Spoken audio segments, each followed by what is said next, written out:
Hai, selamat datang di channel Hits Video, channel yang membahas alur cerita film seru dan terbaik.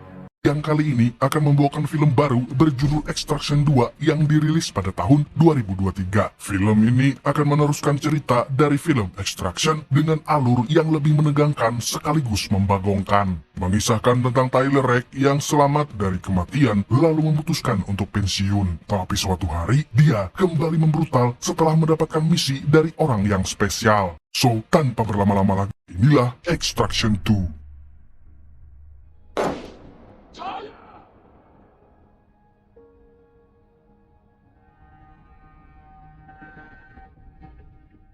Film diawali dengan aksi penyelamatan yang dilakukan terhadap Tyler Rake. Dia ditemukan di tepi sungai setelah hampir tewas di perindapan. Dia kemudian diboyong ke Uni Emirat Arab untuk penanganan lebih lanjut.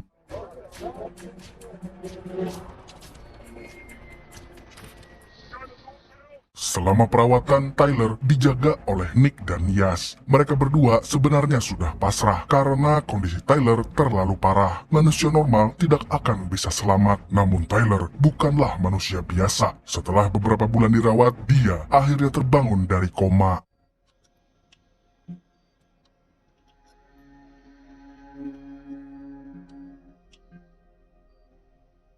Tyler pun berterima kasih kepada Nick yang tidak membiarkannya mati. Selama ini, dia mengira kalau hubungannya dengan wanita itu hanyalah sebatas rekan kerja. Tapi ternyata Nick benar-benar peduli kepadanya. To let someone you care about die.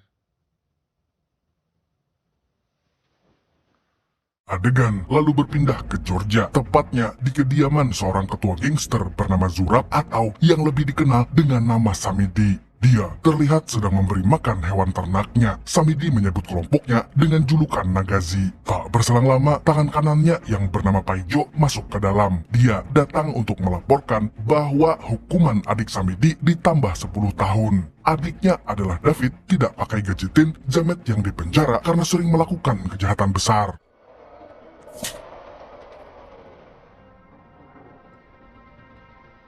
Setelah mendengar kabar tersebut, Samidi pun langsung mengundang Pak Gubernur yang sudah dia sogok selama ini. Dia mengutarakan kekecewaannya karena Pak Gubernur menandatangani tambahan hukuman untuk David. Saking kesalnya, Samidi pun menusuk leher sang gubernur dengan garpu linggis. Tidak hanya itu, semua ajudannya juga dibantai di tempat.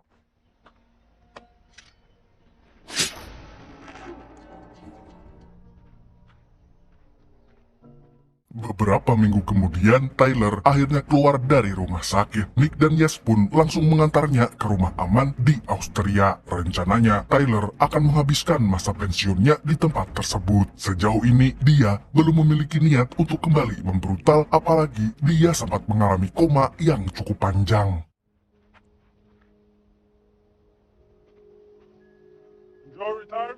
Sejak hari itu, Tyler mulai menata kehidupannya yang baru. Walaupun masih belum bisa move on dari mendiang anaknya, tapi dia selalu mencoba untuk melakukan hal-hal yang dia sukai, seperti memancing, menonton acara olahraga, hingga membeli ayam di pasar.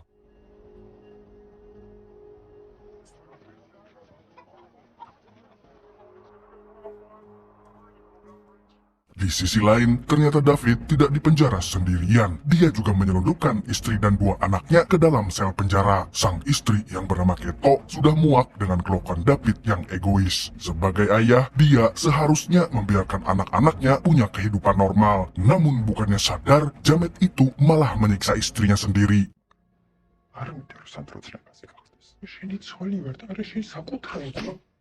Setelah David pergi dari sel, Keto meneteskan air matanya dan melihat ibunya menangis, si sulung pun menghampirinya. Dia adalah Sandro, anak pertama dari David dan Keto, dan sebagai anak sulung, dia sering dihasut untuk setia kepada geng Nagazi. Oleh karenanya, Sandro selalu membenarkan perkataan ayahnya.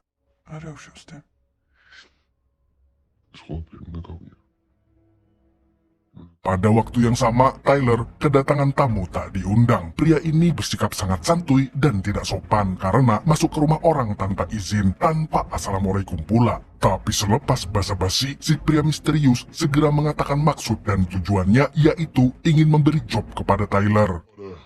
Mutual friend has offered you a job. Can you even pull the trigger like that? Namun ternyata pria misterius ini diutus oleh Mia, mantan istri Tyler. Dan tidak disangka-sangka ini ada hubungannya dengan Keto. Usut punya usut, Keto adalah adik Mia satu-satunya. Wanita itu ingin Tyler membebaskan Keto dan dua anaknya dari penjara. Or she caught up. She's telling me he was brother Zurab pushing dime bags on the streets of Georgia. Kemudian pria misterius menjelaskan siapa yang akan Tyler lawan. Menurut penjelasannya, Nagazi adalah kelompok yang sangat berkuasa di Georgia. Mereka dibentuk oleh Samidi dan David mulai dari nol sampai menjadi penguasa. Mereka terbiasa hidup di jalanan, menjadi pengedar narkoboy, bahkan pernah menjadi pembunuh bayarin. Jika ada yang berani menghalangi mereka, maka orang tersebut akan mati mengenaskan. Took them in. To this day, he runs up right off the their recruits. A very powerful thing.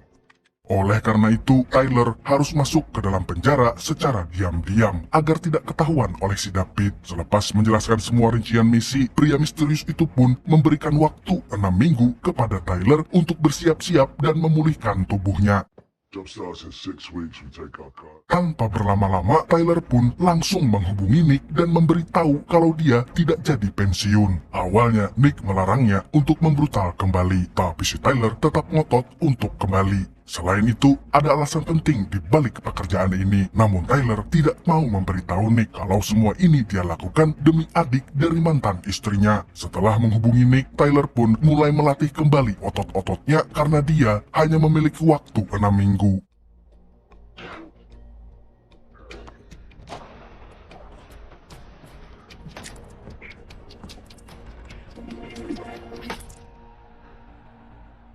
Singkat cerita, misi akhirnya dilaksanakan. Rencananya, Tyler akan masuk ke dalam penjara sendirian, lalu Nick dan Yas akan berjaga di pos lain.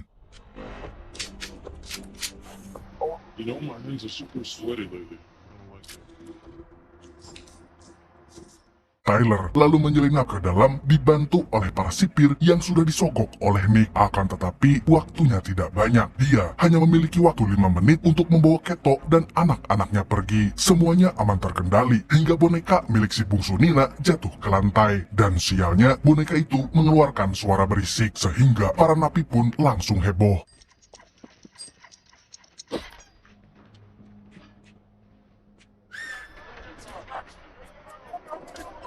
Akibatnya, Tyler harus beralih ke rencana kedua, yaitu membrutal. Karena mau tidak mau, dia akan dihadang oleh para napi dan juga para sipir.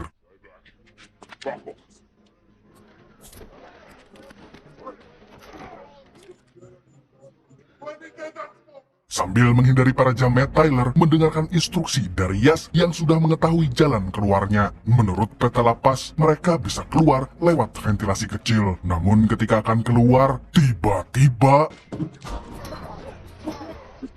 David menyerang Tyler dan Keto secara membabi buta. Tapi untungnya Sandro dan Nina sudah dinaikkan ke atas ventilasi sehingga mereka tidak melihat sang ayah dihabisi oleh Tyler.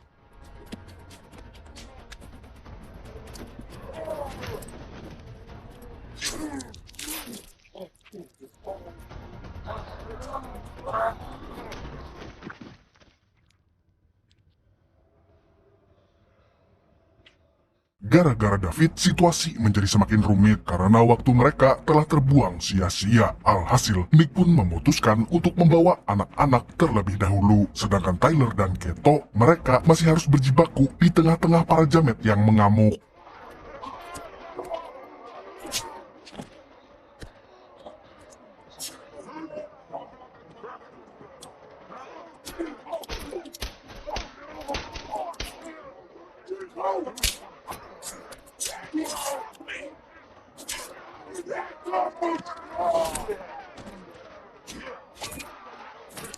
Tapi ketika Tyler hampir bisa keluar, tiba-tiba ada seorang napi yang menghantam kepalanya dari belakang. Tyler pun terkapar dan nyaris tidak sadarkan diri. Namun dia bukan tipe orang yang mudah menyerah. Tyler akhirnya bangkit lagi dan menghabisi para jamet itu.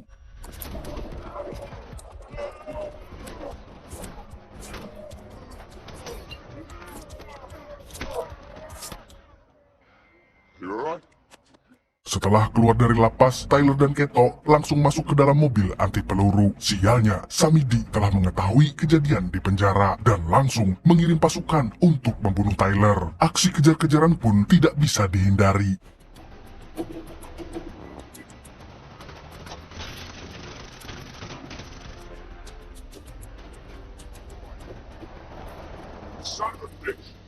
Untuk mengatasi anak buah Samidi yang sangat banyak, Tyler berbagi tugas dengan Nick dan Yas untuk mengalihkan perhatian para jamet ini agar serangan mereka tidak keroyokan.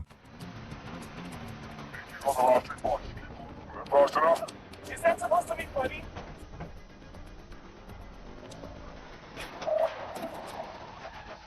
Setibanya di tempat peralihan, Mick segera memimpin jalan menuju kereta logistik, sedangkan Yas akan memperlambat gerak musuh dari belakang. Yes, make it. Di dalam kereta, Tyler langsung mengobati luka di tangan Nina. Kemudian, dia bersama Nick dan Yas berpencar untuk menghalau serangan para Nagazi yang ternyata masih mengejar mereka. Tidak tanggung-tanggung, anak buah Samidi itu menggunakan helikopter dan senjata canggih.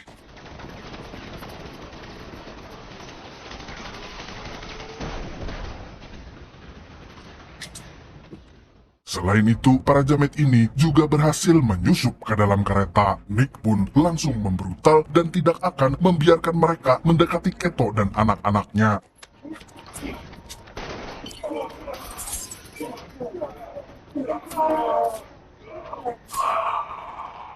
Di lain pihak, Tyler sedang mengajar anak buah Samidi yang sudah mendekati gerbong target. Tanpa merasa lelah sedikit pun, dia mengulti para jamet dengan headshot mematikan.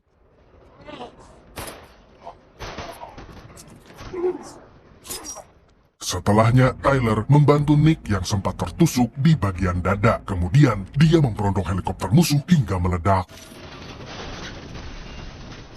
Di saat semua jamet telah modar, kini mereka harus menghadapi rintangan lain, yaitu remblong. Sehingga mereka harus memutus gerbong agar tidak mengalami tabrakan.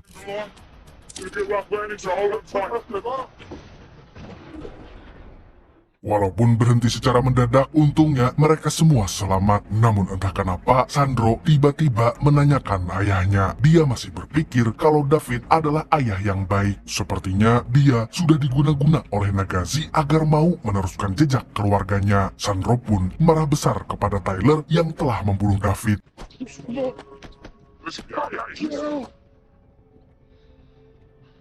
Pada waktu yang sama, Samidi menemui anggota gengnya yang lain untuk membicarakan tentang Tyler dan kawan-kawan. Menurut anggotanya, semua kekacauan ini disebabkan oleh geng lain yang ingin membalas dendam. Tapi Samidi tidak berpikir sampai ke sana. Menurutnya, ini bukanlah soal balas dendam. Setelah itu, Samidi pergi ke kamar jenazah di mana adiknya sudah terbaring kaku di atas ranjang. Seketika, dia mengingat kembali masa-masa sulitnya hingga menjadi raja narkoboy seperti sekarang. Mendiang ayah Samidi pernah mengajarkan kalau dia harus membela adiknya sampai titik darah penghabisan. Di sisi lain, Tyler dan yang lainnya sudah berada di dalam pesawat dan akan segera sampai di Austria. Di sini, Nick baru tahu kalau Tyler adalah mantan kakak ipar Keto. Dia pun sedikit kecewa karena Tyler tidak memberitahunya sejak awal. Padahal dia sudah berteman dengan pria ini selama bertahun-tahun.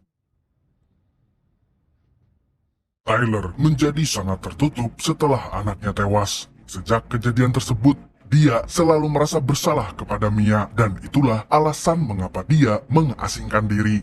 Sementara itu, Sandro diam-diam mengambil handphone milik Yas untuk menghubungi pamannya yang tidak lain tidak bukan adalah Samidi. Dia bertanya apakah sang ayah ingin membunuh keluarganya sendiri. Samidi pun berbohong dan mengatakan bahwa yang jahat adalah ibunya. Bodohnya, Sandro pun percaya dan langsung membocorkan lokasinya. Dasar bocah labil.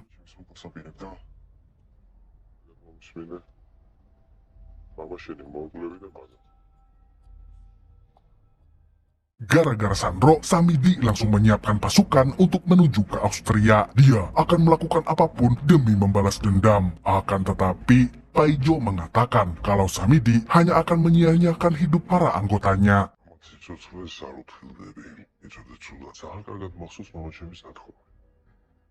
Tak lama kemudian, pesawat pun sampai di Austria. Selagi menunggu pembuatan paspor untuk Keto dan kedua anaknya, Nick bertanya kepada Tyler kenapa dia tidak memberitahu tentang istrinya sejak awal. Sebab Nick membutuhkan kepercayaan Tyler agar misi ini berakhir dengan baik. Dia ingin tahu setiap hal kecil yang menjadi alasan Tyler untuk melakukan misi ini. I wouldn't have said no. Di ruangan lain, Nina sedang dirawat oleh dokter. Di sini, Nick turut prihatin kepada Keto karena dia pun pernah merasakan hal yang sama. Di lain pihak, Sandro, si bocah labil, lagi-lagi memprovokasi Tyler. Dia masih belum terima karena ayahnya tewas dibunuh.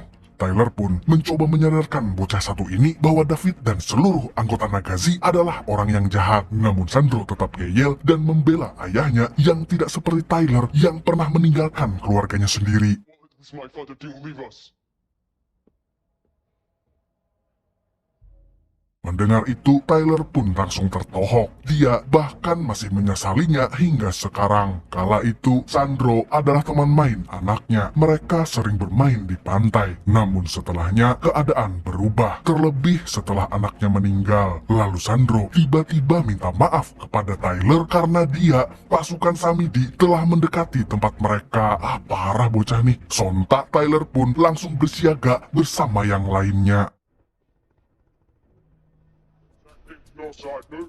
Back it up, let's go.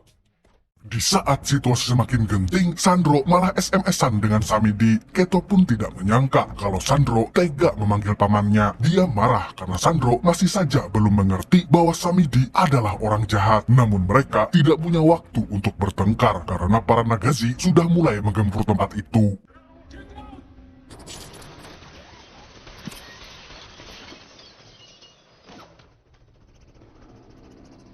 Tyler CS pun segera mengevakuasi Keto dan anak-anaknya. Tapi lagi-lagi, Sandro si bocah bahlul malah keluar dari mobil untuk menemui Samidi. Demi keselamatan yang lain, Yas pun memutuskan untuk mengejarnya sendirian.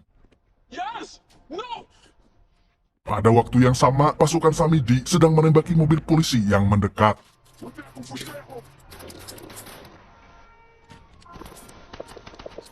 Sementara itu, Sandro sudah berada di dekat mobil Samidi. Yas pun berusaha membujuknya untuk kembali, tetapi bocah ini justru memilih pamannya yang jamet.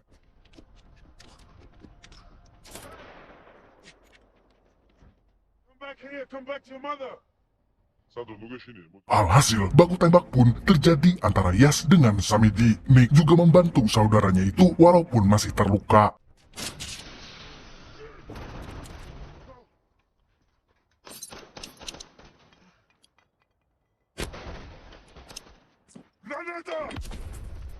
Di samping itu, Tyler sedang berusaha melindungi Keto dan Nina. Dia menghajar beberapa anak buah Samidi lalu meledakkan mereka dengan bom.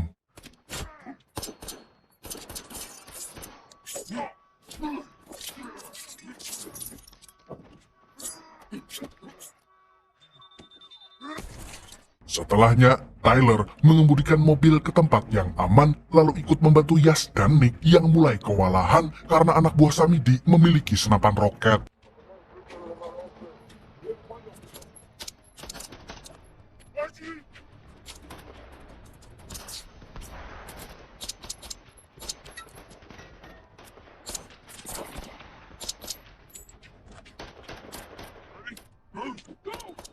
Mereka bertiga lalu memancing para jamet untuk masuk ke dalam gedung. Di sana, Yas dan Nick membuat beberapa jebakan bom, sedangkan Tyler berusaha mengamankan Keto dan Nina.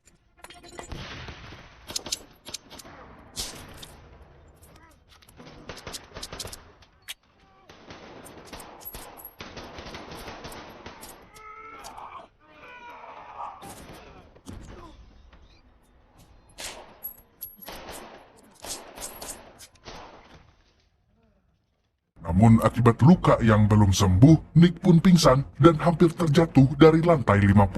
Melihat itu, Tyler pun segera meraih tangannya.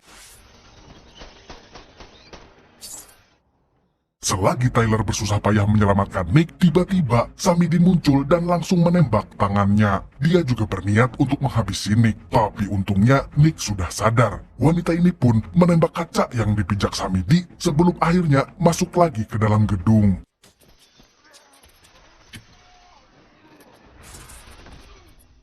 Nick lalu pergi mencari Keto dan Nina untuk dibawa pergi diam-diam. Di saat yang sama, Tyler dan Samidi terlibat dalam duel yang sangat brutal.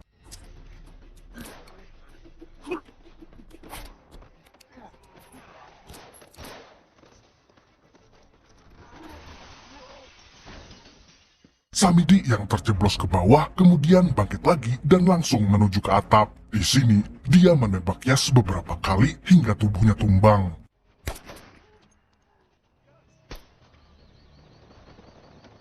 Walaupun Yas berhasil dimasukkan ke helikopter, Nick harus merelakan kematiannya. Singkat cerita, mereka pun sampai di rumah aman milik Tyler. Semuanya beristirahat, kecuali Nick yang masih berkabung atas kematian saudara satu-satunya itu. Lalu tak berselang lama, Mia mengunjungi rumah tersebut. Dia pun langsung disambut oleh Keto, tetapi Mia terlihat mengabaikan Tyler.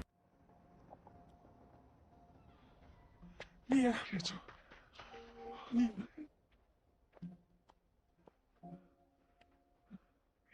Saat malam sudah larut, Mia akhirnya mau berbicara kepada mantan suaminya itu. Tyler pun kembali membahas masa lalu dan dia benar-benar meminta maaf kepada Mia. Tapi saat Mia bertanya tentang kepergiannya, Tyler hanya bisa bingung seperti Aldi Taher. Dia menyesal karena telah meninggalkan Mia dan anaknya. Di tempat lain, Paijo terlihat sedang menasihati Samidi. Sebagai teman sekaligus anggota Nagazi, dia membujuk Samidi untuk berhenti agar bisa menjadi teladan bagi Sandro. Namun, Samidi yang tidak terima pun menyuruh anak buahnya untuk menembak Paijo. Who you children? We don't know.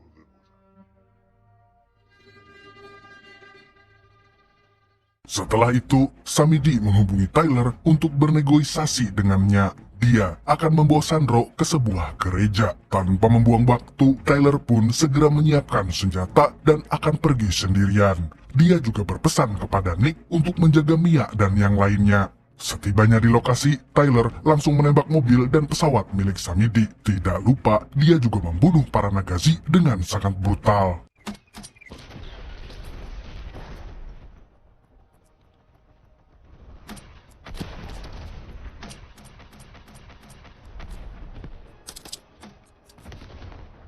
Tyler lalu mengejar Samidi yang masuk ke dalam sebuah gereja. Tapi gereja itu tidak terlihat seperti tempat ibadah biasa. Tampaknya ini adalah gereja penyembah pocong kayang. Setibanya di sana, Tyler melihat Sandro sedang disandra. Samidi sengaja memakaikan rompi bom di tubuh anak tersebut. Tyler pun merasa dilema, terlebih lagi tubuhnya sedang terluka parah. Mau tak mau, dia harus menuruti kemauan Samidi untuk memberikan senjatanya kepada Sandro.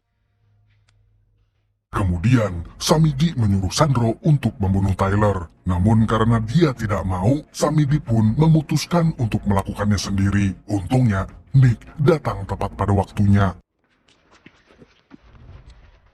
Melihat itu, Samidi segera mengancam akan membunuh Sandro. Karena tidak mau membahayakannya, Nick akhirnya meletakkan senjatanya di lantai. Dan saat Samidi mulai lengah, Sandro tiba-tiba melepaskan diri dari dekapannya. Alhasil, ini menjadi kesempatan untuk Tyler dan Nick.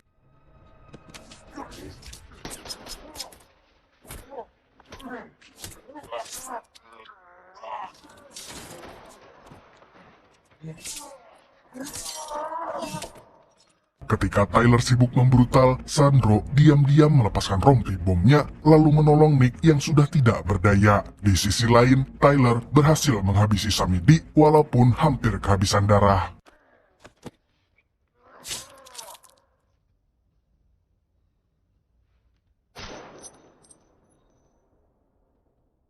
Tak berselang lama, polisi pun datang. Tyler dan Nick pun hanya bisa pasrah. Akibat insiden tersebut, Tyler dan Nick pun resmi dipenjara. Lalu suatu hari, Mia datang mengunjungi Tyler untuk memberi kabar tentang Keto dan anak-anaknya. Tyler lalu meminta Mia untuk mengambil uang di rumah amannya dan memberikan semua itu kepada Keto. Tidak lupa, dia juga berterima kasih kepada Mia karena sudah memaafkannya.